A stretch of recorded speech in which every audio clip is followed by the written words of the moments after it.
Hey everybody, welcome back to Only Vet. In this video, we are going to solve Rajasthan State Veterinary Officer Examination question paper, which was held in the year of 2013. So in our previous two videos, we have completed, analyzed and solved UP State Veterinary Medical Officer question paper, which was held in the year of 2022. So in this series, this is the second state question paper, which we are analyzing and we are discussing. So the pattern remains same. We not only discuss the answer, we will also analyze and we go in depth with respect to other leftover options also. So the question 1 says, which one of the following is not a mixed breed of cattle? Mewati, Red Sindhi, Tharparkar, Sahiwal. So indigenous cattle breeds in India, mixed cattle breeds are 4 in number, and they are as Gir, Sahiwal, Tharparkar, and the last one is Red Sindhi. So as Sahiwal, Red Sindhi, Tharparkar are there in the option, but they have missed Gir. So the correct answer for this question is Mewati. So these mixed breeds of cattle you can remember with the mnemonic as GSTR. So as we file income tax return. So like that you can remember this as GSTR. So this G stands for Gir, S for Sahiwal, T for Tharparkar, and R for Red Sindhi. So this Tharparkar is known for its disease resistant character. So the Tharparkar breed has highest disease resistant capacity, and then it is also known for its color changing ability. So these are other two important points with respect to Tharparkar breed, along with it's a mixed breed. And then Sahiwal is best Indian mixed breed. So if somebody asks best Indian mixed breed, so that is Sahiwal. So the synonyms of Sahiwal are as Lola. So this Lola is due to its characteristic loose skin. So the Sahiwal has characterized loose skin. So therefore it is called as Lola, which is a synonym for Sahiwal. And this is a best Indian cattle milk breed. And then Red Sindhi is also called as Malir. So this is about some of the important points with respect to the options and these breeds. Now let us discuss second question. A teaser bull is maintained to keep the herd moving, to protect weak animals, and to inseminate cow and to detect heat.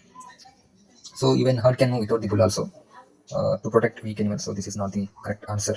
And to inseminate cow. No, the main intention of the teaser bull is to detect heat in the herd.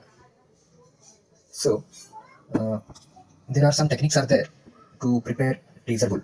So one can prepare teaser bull by performing two surgical techniques. So they are as vasectomy and caudal epididyctomy. Caudal epididyctomy. So via these two surgical techniques, either this or that, so one can prepare teaser bull.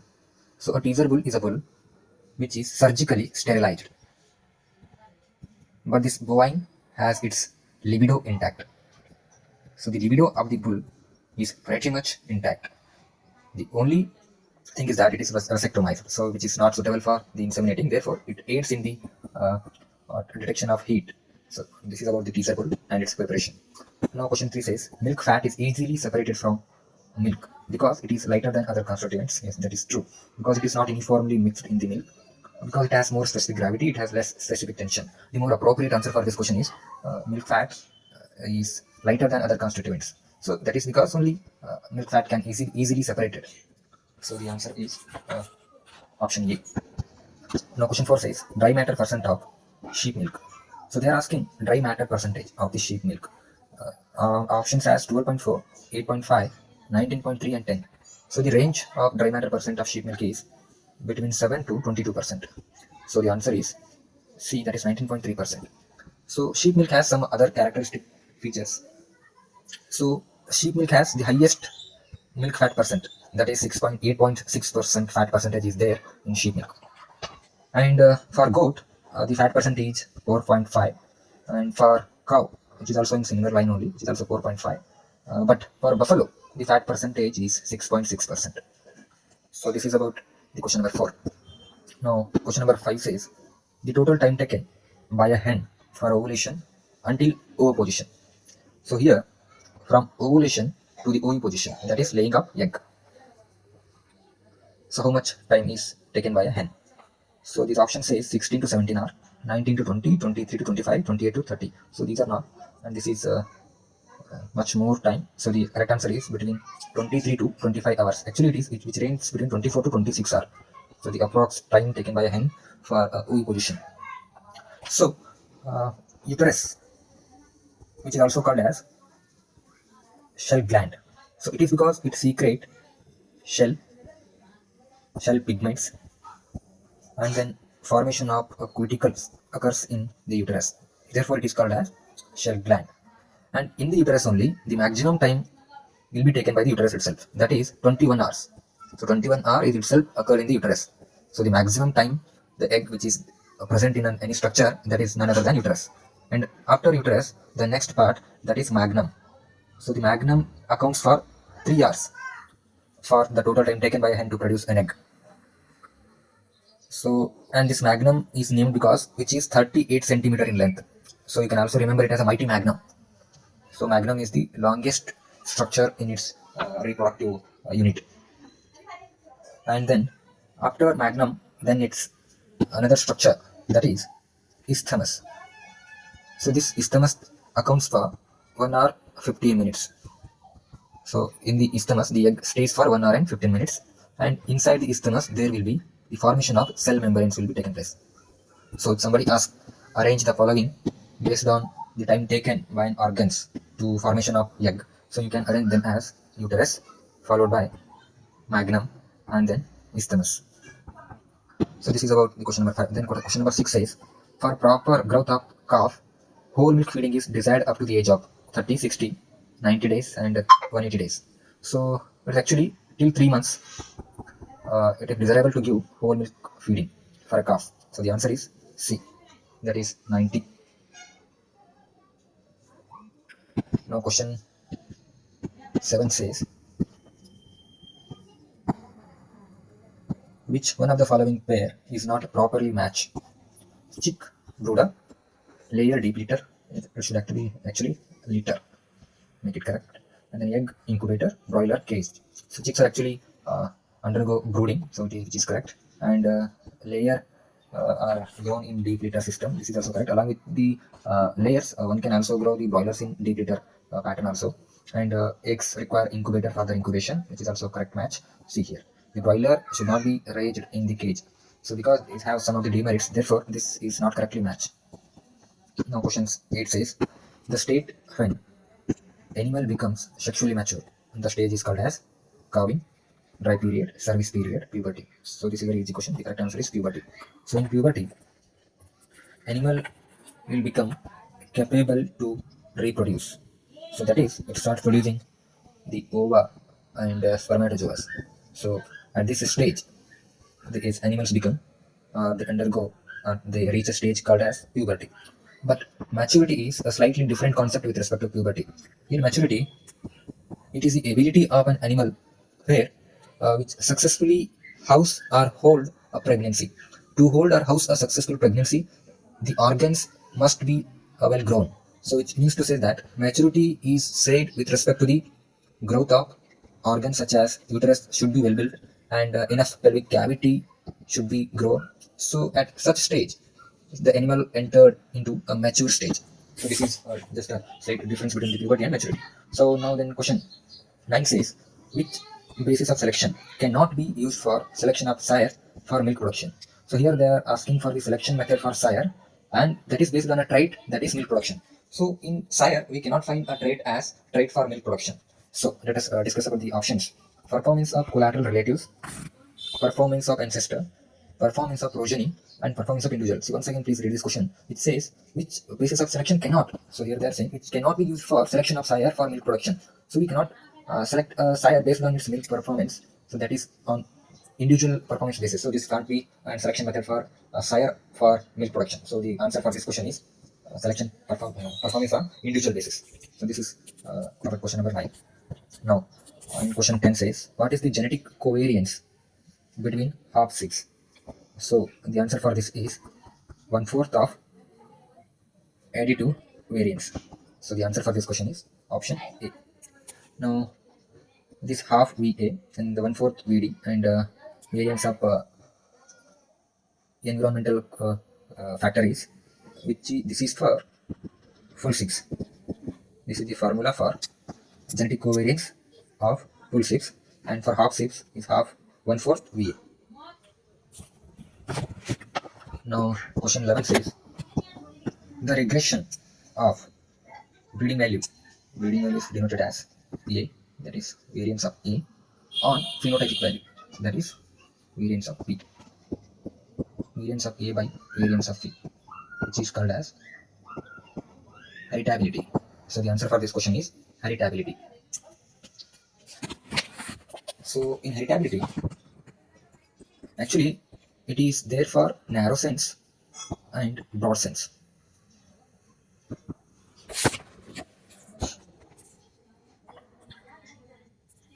Heritability means it measures how much a resemblance is there between the parents and its offsprings. So the resemblance between the parents and its offsprings is measured by heritability. And heritability is only accounts for genetic factors, that is genetic variance or genotypic variance. So here this heritability is given for narrow sense and for broad sense. So for narrow sense, it involves only breeding value.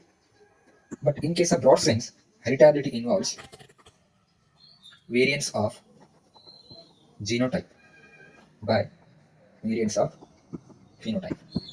So in variance of genotype, which contain the breeding value, which is also called as variance of additive or additive variance, plus variance of dominance plus VI, that is interaction variance.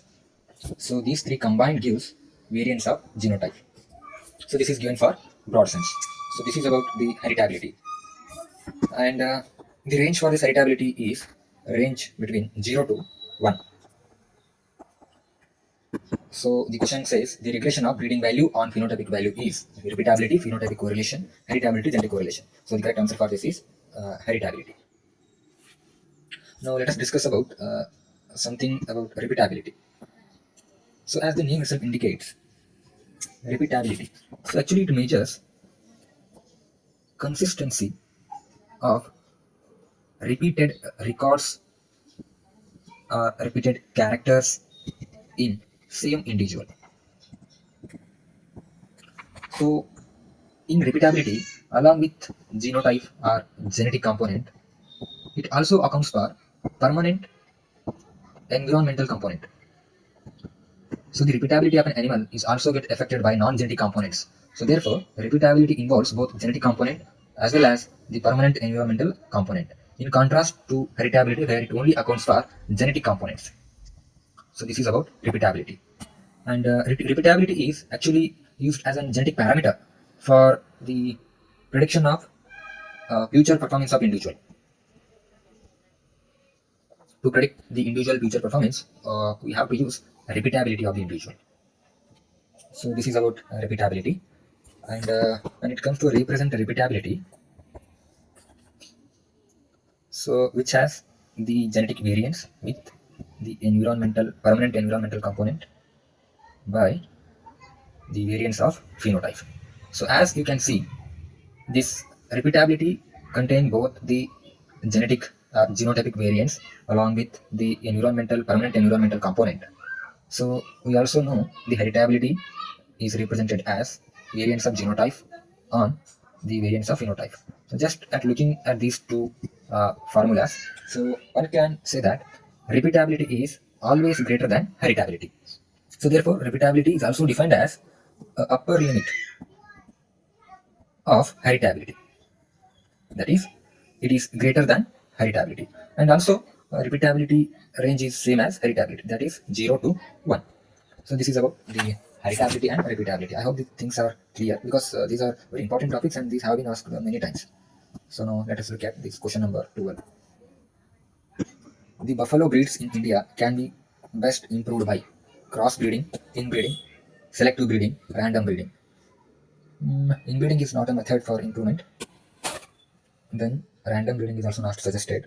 Crossbreeding is also not appropriately used. This best method among these is selective breeding. Now let us look at question 13. The ratio of selection differential, that is S, to the phenotypic standard deviation, which is represented as phenotypic standard deviation of a trait, is known as, that is, they are saying the ratio of selection difference S is to the phenotypic standard deviation, that is standard deviation of phenotype is for a trait is known as S by standard deviation of phenotype is actually I, that is intensity of selection. So the option is A. This intensity of selection. So before coming to intensity of selection, one should understand what is selection differential. So here, selection differential tells or it measures the how much better your selected parent than the herd's average. If you are selecting some parent, say Y, from the herd that is A, the average of herd A and the production of parent Y. So based on this, how much selected parent is better than the average of the herd. So which is actually denoted by the selection differential. For example, if average milk yield of herd is 2000 liter. So this is average milk yield of herd. Then 3000 liter is average milk yield of selected parent or selected cow. So what is the difference between these two? That is the difference between the average of herd and the average of selected individual. So that gives us the a difference, and that difference is called as the selection differential. So here in this case, the difference is 1000 liter. So this extra 1000 is the actual difference from the average of herd production to the individual selected parents production. So this gives the selection differential. So hope these things are clear. So nothing but it actually says how much better your selected parent than the herd average. Then now a similar concept as the selection differential, that is the intensity of selection. So here this intensity of selection is denoted as I. So this is selection differential by the standard deviation of phenotypic character or phenotypic trait. So it actually says how strict or rigorous the selection. So how rigorously you have selected an individual. So this is nothing but it tells how tough your selection process is. So how intensely you are selecting a particular individuals. So this is represented by the intensity of selection. So hope these two things are clear. So this question says the ratio of selection differential to the phenotypic standard deviation of a trait is known as the intensity of selection. Now let us discuss about question number 14. Which of the following genetic parameter can be used to predict future performance of same individual? So this is we already discussed it a couple of minutes ago. So the answer for this question is repeatability. So the repeatability gives one to estimate the to predict the future performance of the individual, that is of same individual. So that is repeatability. So just now we discussed it measures the consistency of repeated records in the same individual. So which contain both genetic, that is genotypic, as well as the permanent environmental component. But in case of heritability, which contain or which accounts for only genetic variance or genotypic variance, so this heritability represent a resemblance between the parent and its offsprings. So this is about the heritability, repeatability, and the question number 14. So we have discussed much about these things. Now let us look at question number 15. Permanent genetic correlation between the traits is due to linkage. Option number B says pleiotropy, and then heterozygosity, homozygosity. The permanent genetic correlation between the traits is due to, that is, pleiotropy. So because of this, there is a permanent genetic correlation is there between the traits. So the answer for this question is pleiotropy. Now question 16 says, which system of mating is used for the improvement of nondescript animal? For nondescript animals, improvement or upgradation, there are two methods of breedings or two systems of mating are used, and they are as grading up and then top crossing. So in grading up, repeated breeding for 7 to 8 generation will be taken place, but the same thing occurs for only one generation. So that is top crossing. This is the difference between the upgrading or grading of and the top crossing. Nothing more, much more difference is there between these two. Actually, these two are used to improve or upgrade the nondescript animal by a pure sire. So the sire is pure. So the answer for this question is grading up. So here this other options: crossing, crossbreeding, selfing. So this crossbreeding is the breeding between two different breeds, or crossing between two different breeds is called as crossbreeding. Whereas this criss-crossing, so please remember or look at here, this is criss-crossing, not criss-cross inheritance. So that criss-cross inheritance is a different concept. Here we are discussing criss-crossing. So in this method, here it actually involves two breeds. Two breeds are used on a rotational basis for crossing. Say a breed A and breed B. A breed A is used for first generation. Then for next generation, keeping aside breed A, then we will select breed B. So this is repeated for next breeding. For next breeding, again we will use A, and then after A, then we will use breed B. So this is how a criss crossing will occur, which usually involves two breeds. So this is criss crossing. Then the another option, that is selfing. So selfing, as itself the name itself suggests, it is actually an extreme form of inbreeding. Extreme form of inbreeding, where individuals or own ova and sperms are used to reproduce. These ova and sperms are sourced from a single individual. So such type of intense inbreeding method is called as selfing. So as just now, as based on this information, we can come to the conclusion that so this is not possible in animals, so which are unisexual. They are also called as dioecious. So in these animals, such as the cattle, horse, dog, buffalo, this selfing is not possible. Whereas there are some types of animals are there, and they are called as hermaphrodites.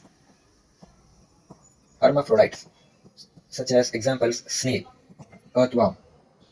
So in these, so we can go for selfing. So this is about question number 17. Now let us discuss question number 17, which says the crude protein and TDN contains in calf starter must be 12 to 15, 18 to 21, 15 to 18. There are very much less range are there. So the actual crude protein range is between 23 to 26%, and the TDN is 75%. So the correct answer for this question is, that is 23 to 26% of crude protein and 75% of TDN content should be there in calf starter. Now question 18 says, the volatile fatty acids mainly responsible for milk fat synthesis: butyric acid, propionic acid, and acetic acid. This propionic acid is the source for the glucose in the ruminants. So that is the source of energy in ruminants is comes from the propionic fatty acid, volatile fatty acid. And this acetic acid actually responsible for the production of milk fat. So this butyric acid is formed by the Clostridial bacteria, which actually represent the bad fermentation in the silage process. So as this question asks, which fatty acid is mainly responsible for milk fat synthesis, is that is acetic acid. Now question 19 says, in a very good silage, the pH and ammonical nitrogen concentration of total nitrogen ranges between. So here, above 4.8 pH, then 4.5 to 4.8 pH, 4.2 to 4.5, 3.5 to 4.2. Actually, for very good silage, the pH range should be between 3.5 to 4.2.